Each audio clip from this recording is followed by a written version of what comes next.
everyone, welcome back. This week I wanted to look at a topic that not many of us can really accept or deal with, but is something that happens all the time regardless of who you are, how beautiful you are, how powerful, smart or rich you are.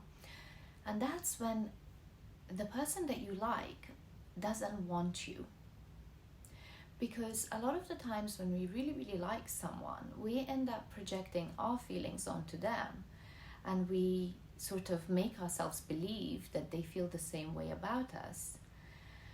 But sometimes the signs are there. They may not necessarily say it to you that they don't like you, but they show it in their actions and inconsistency. So the sooner we see this and see our own worth and value, the sooner we'll save ourselves a lot of headache and heartache. If you haven't been to my page before, welcome. I'm Hamasa. I look at personal development as well as mental and emotional well-being and just day-to-day issues. If you haven't subscribed already, please do so that you're up to date with all my weekly content. Now, this week's topic, it's something that I've myself had to deal with, my friends and people around me, and it's just understanding that you're not always going to get it your way and you're not always going to get what you want or who you want, and that's okay. And it doesn't take away from you as a person or your value. It just means that, like you, everybody else also has preferences. The problem here is that when that happens and you really like someone, you start making excuses for their lack of consistency, lack of consideration, lack of effort, because you want to see the best in them and you're hoping and you're wanting to will this person into loving you back. But you can never make someone do or want something that they don't want to do or want. Like, they don't want it. The same way that you have people approaching you, and it doesn't mean that you would always go for any person that came up to you, because you have a set of preferences. It's the same way that the person that you like will have preferences about you or what they like, and you may not fit that. And there is nothing wrong with that. For me, I learned this when I started modeling, because as a model, first of all, I got rejected by like 12, 13 agencies before I even got signed. So really quickly I had to understand that it doesn't mean that I'm not good enough or I'm not supposed to be a model. It just means that I'm not suitable for their agency. They have a specific look and I don't fit that criteria. And that's okay. I'm just gonna go and try elsewhere.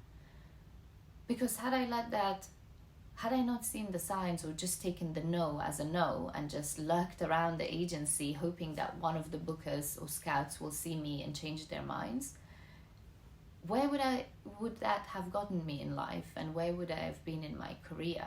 It's exactly the same thing when it comes to relationships. If you waste your time literally chasing after someone or trying to make them like you, then you are literally shooting yourself in the foot and wasting your time and stopping yourself from finding someone who does value you, sees you, appreciates you, and is compatible with you. So you're really harming yourself than anyone else in this instance. So you have to be aware of that and make that conscious decision. Problem again here is that your ego won't allow you to accept. When you really like someone, it's very hard to see otherwise. So your ego cannot accept that this person may not feel the same. And nobody owes you anything. So that's the first thing for you to kind of accept and overcome. Nobody owes you anything. You can't make anybody like you. And if they don't like you, you have to accept that. And there is nothing wrong with that per se. Like, they have a choice, they've made a decision, and they're doing what works for them. You can't hold that against them. Just because you like someone does not mean that they have to like you back. So that's the first thing that you need to wrap your head around, that everybody has a choice and everybody has a preference. The second thing is that if you try and not be yourself and try and change yourself to win this person over, you are then not genuinely being yourself, and so they're not really gonna like you for you. You're putting on a performance charade to make this person, you're making yourself be their preference. If you know that they like short hair, you might want to cut your hair. If you're a man and you know that she likes a beard, you might start growing your beard. You might start dressing a certain way, acting a certain way, doing certain things, going to places. All of these things are not necessarily you, because if they were you, you wouldn't be putting on this performance, you wouldn't be changing yourself. So you're doing that, but what happens when you're tired and you've had enough of that and you can't keep this performance? That's when cracks will show and you guys will realize, and you're just basically avoiding the inevitable, and what was supposed to happen early on is just going to happen a few months later, because they're not really there for the real you, because you've never shown them the real you, or when you have and they may have not liked it, you started changing yourself, so you didn't give them the choice or the option to see the real you and make a decision based on that. And you will get tired, because people say that when you put on a front or you're trying to be something you're not, it takes most people 3 months and some people up to 6 months to upkeep. After that, their true colors is bound to come out. So at some point, you will get caught out in your own performance, and that's not the way to do it. So definitely not an option. The third thing that I want you guys to consider is that why on earth would you want to be with someone who doesn't see your worth and value or feels the same way about you? Why would you constantly want to feel insecure in this relationship, feeling like you're not good enough because they didn't choose you, you kind of made them? And why would you want to then give this person so much time and energy when they don't feel an ounce of that back for you? Because like I said earlier, when someone doesn't really like you, that shows in their actions, or if they don't want you, because they could say all the right things, but if their words don't match up their actions, that shows you that they don't really want you. They're just saying the right things to keep you around, to keep you happy. Because, like I said, most people don't just have it in them to come out right to say it, so they string you along.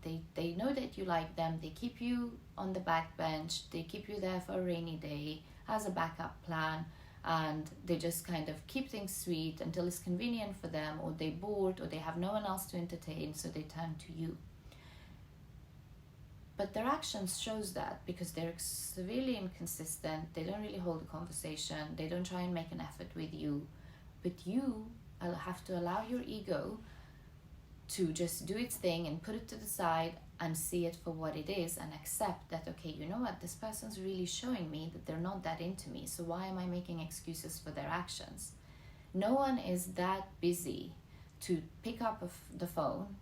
Nowadays, everybody's glued to their phone, so that's no excuse. And if they're working and they don't have time, they go to the toilet, they have a lunch break. If they really want to make an effort with you, keep in touch with you, they have 15 seconds in a day to send one text message saying, thinking of you, I hope you're having a good day.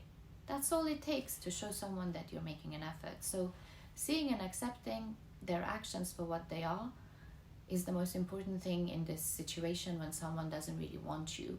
It's to let your ego, just let it go, and be honest and real with yourself and see what's happening here, and not buy their words, but see their actions and their energy towards you. When someone likes you, they always show it in their actions. They call you, they check up on you, they take an interest in things you like, they pay attention to details, they make an effort with the things that they do for you, the time that they spend with you, they prioritize you. So you know when someone really wants you, and you also know when someone doesn't. It's just that you cannot face it. And most times when you actually stop yourself and think for a second that, you know what, I could see this person's not really making an effort, they're not talking to me much, they're not starting conversations, I'm constantly on the chase. You look at what you want from the relationship and what they want from the relationship, what you want from a future and what they want from a future, their likes and dislikes, your likes and dislikes.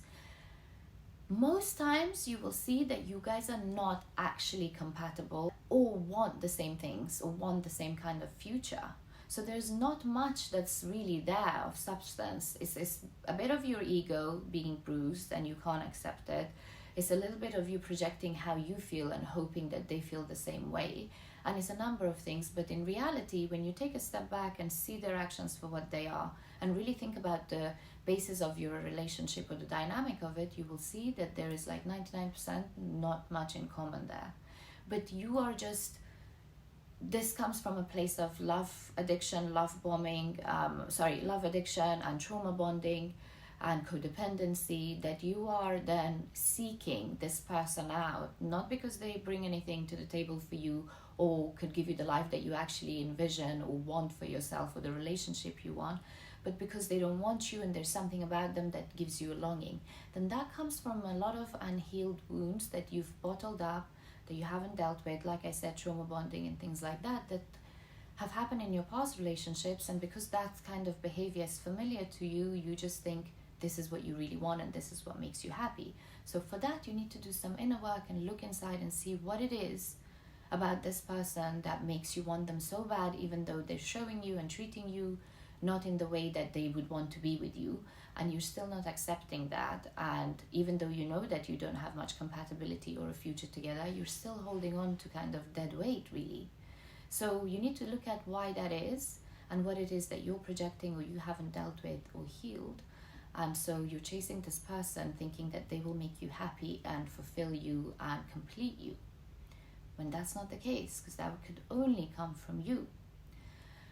So when that happens and someone doesn't really want you, why on earth would you want them? You know, they say match energy and all of that. It should be that in relationships. There should be some sort of balance, some sort of reciprocation, respect, effort, and consistency. And if you're not getting that, then you are worth so much more than that, and you should never forget that. I hope you guys found this video helpful. If you have, or you think that someone may need it, please do share it with them. Please subscribe to my page, like and comment on this, and I will see you guys here again next week. Thank you so much for watching. Mwah.